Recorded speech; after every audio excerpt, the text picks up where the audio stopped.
I hope you're having a great day and I hope you're staying safe at home. Today I want to talk about fat loss, I want to talk about weight loss, and I want to talk about circadian nutrition. All of you know about the circadian way of living. We've spoken about this many times, the circadian way of living. Today we're going to talk about specifically circadian nutrition and how you can use circadian nutrition to burn fat and lose weight. Remember, burning fat and losing weight is not just a diet that you keep, it's how well you sleep at night. People who are sleep deprived, they can have the best diet, but they don't lose that belly fat. It's your emotional wellness and stress. You can have the best diet, the best workout, but if you're constantly stressed, you'll find that belly fat very difficult to lose. It's also the kind of exercise you do. Are you undertraining? Are you overtraining? Are you eating right for your exercise program? Which means if you're exercising more, are your macros in place and are your micros in place? Today we're going to talk about circadian nutrition. Y'all all know the first rule of circadian living is trying to have dinner with sunset or within an hour after sunset and not eating for at least 1 to 2 hours after the sun rises. Now, circadian nutrition can work different ways for different people. Remember biometrics, remember uniqueness. Everyone is different. So what I'm going to teach you today, I would suggest for you to find the right way of circadian nutrition for you. Do point 1 for 1 week. See how it works for you. And then do point 2 for week 2. And then compare the two, because everyone's body is different. As I speak right now, I don't know how many of you are carb efficient. I don't know how many of you are fat efficient or protein efficient. So for example, for me, I'm carb efficient. I need more carbs and I need more protein. But if I cut down on my carbs, I break down muscle. It's different for everyone else. So now this is what we're going to do. So circadian nutrition. Week 1, this is what you're going to do. You're going to keep your carbs lower at dinner time. And you're going to maintain protein and fat. All right? You're going to do this for week 1 and observe everything else stays the same. Observe how your body does. Okay? You're going to eat within 1 hour after sunset or with sunset, and you're going to break your fast, your circadian fast, after sunrise, 1 to 2 hours after sunrise. So now if your dinner, if your last meal is going to be low carb and high protein and high fat for week 1, the next day when you break your fast, you're going to have high carb, normal protein, and normal fat. Okay, it's got to be that way. You do this for a week, and then on week 2, you swap it over. Don't be scared. Swap it over.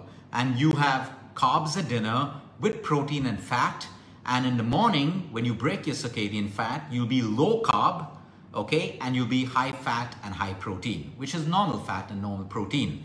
So by doing this, there are results that you're going to get, different results for different people. But imagine doing this exercise and finding out once and for all that your body responds to a better dinner, which has more carbs, more protein, and more fat, and a lighter breakfast that has protein and fat, but low carbs. So you want to do this exercise and see what works for you. Okay, everyone's body is different. You got to listen to your body. Try to do it for a week. If you don't want to do it for a week, do it for 5 days. But all your fears will come up, all your, am I doing the right thing? You start comparing yourself with people. If you're going to be that kind of person, don't do this at all. Okay, this is an exercise for you to find out if you're carb efficient. A lot of our clients have been so low carb at dinner, and then we tell them 1 week you're going to eat normal carbs, protein, and fat, and their weight starts dropping. They start burning fat within like a week. And then some people who have been eating normal carbs at dinner, we tell them, drop your carbs at dinner and increase your carbs in the morning. Everyone is different. The only way you're going to find out what works for you is by doing it.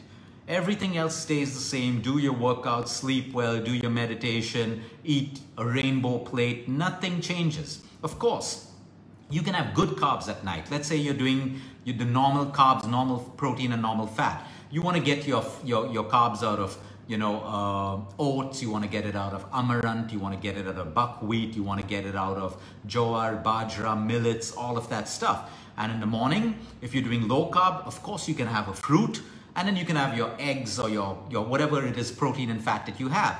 And if you're doing high carb in the morning, okay, and low carb at night, it's the same thing. You can have your oats, which are your good carbs, you can have your fruit, and you can have your protein and fat. Do not be scared of doing this. Now, of course, if you're on a dietary restriction because you have a kidney problem or diabetes and you've been advised otherwise, follow the instructions of your professional. For everyone else who is struggling with weight loss and fat burn, this is what you want to do. And I'm going to tell you why. Let's say you do your heavy workout in the evening and you're eating low carb at night.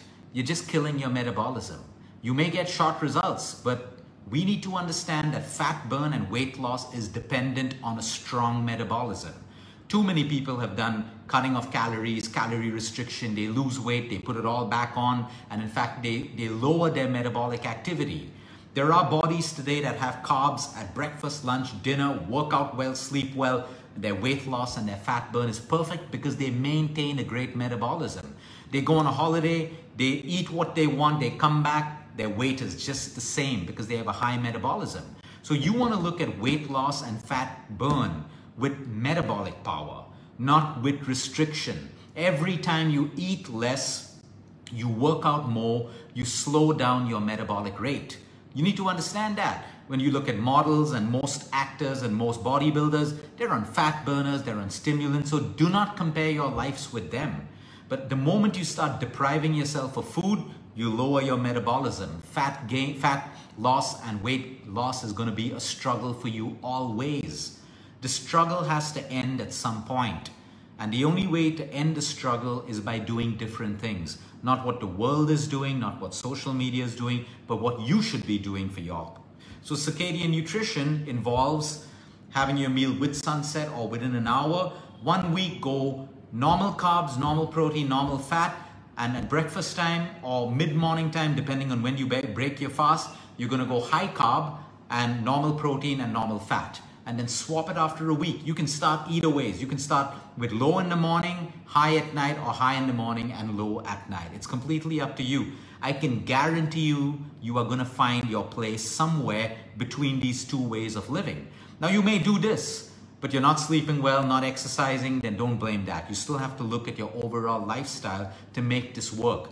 But most of our clients over the last couple of months and years have found what kind of body they have, carb efficient, fat efficient, and they revolve their lifestyle around that, and they're losing weight, burning fat, and maintaining it, which is the most important thing.